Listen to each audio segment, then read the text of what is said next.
Hello, everybody. Real glad you're here with us. Hope you're having a good Saturday. Today, we're going over some Z-scale stuff. I am semi new to the scale, but I got to tell you, I for something this small, what's not to love about it? I mean, you can, as delicate as it can be, which can be a slight downside, it's so worth having something that you can fit in such a small space. I mean, most layouts you can build and you can put them on an end table, you can put them on a shelf. I mean, you could put it up on your in your closet when you're not using it and pull it out. And yeah, there's so many good things about this scale. So just going over what I got here. This is a 20 by 22 inch layout. I actually built it on an old microwave stand. The only thing I haven't finished is this is supposed to be a river here. There's going to be a water scene, a little waterfall in the middle. It's actually supposed to be based on the Highland Park Dam here in Pittsburgh, where I'm from. So my grandfather actually worked for Conrail, and that's why I picked up the Z-Track starter set with that was the Conrail theme, and made this kind of in memory of him. So going over what I got here, this is all the Z-Scale locomotives and rolling stock that I have. I just have it all going at once here. So as you can see, we got the lead is a Pennsylvania E7 by American Z-Line, followed by, I guess I gotta wait for it to come back around to keep going. I can't keep up with it.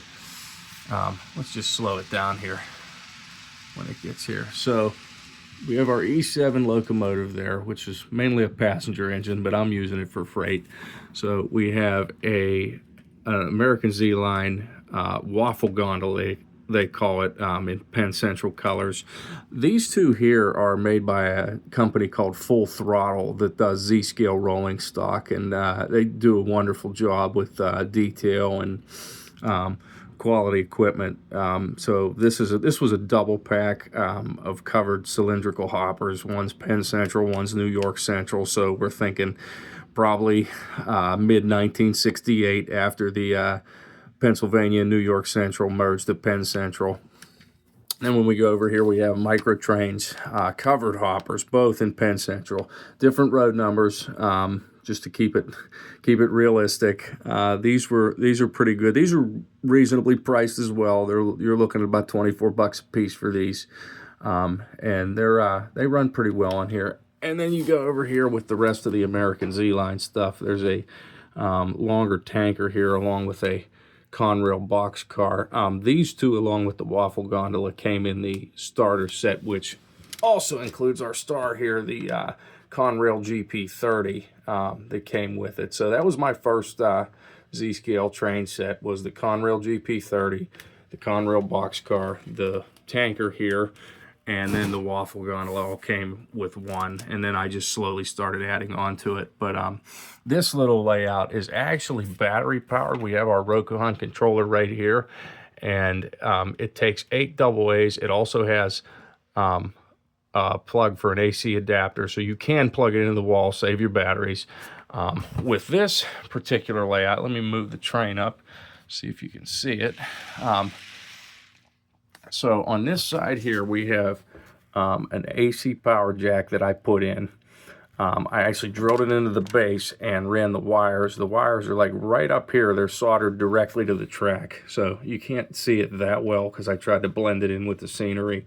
But in that case, when you do it like that, then you're kind of hardwiring it. You're not using the usual Rokuhan feeder wire for the feeder track, so it kind of blends in with the scenery better when you do it like this.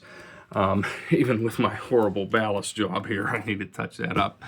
So yeah, just nothing but good things to say about Z-Scale. If you are looking into getting into the hobby and you are limited on space, definitely recommend this. Check out American Z-Line and all they have to offer.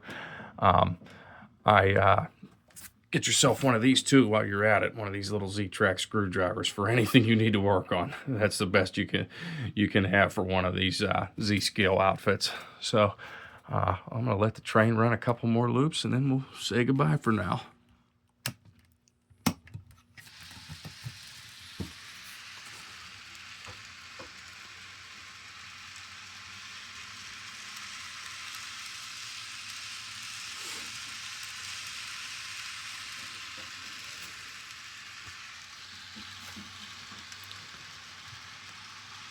Let's actually try it in reverse while we're here. Let's let the Conrail be our lead here.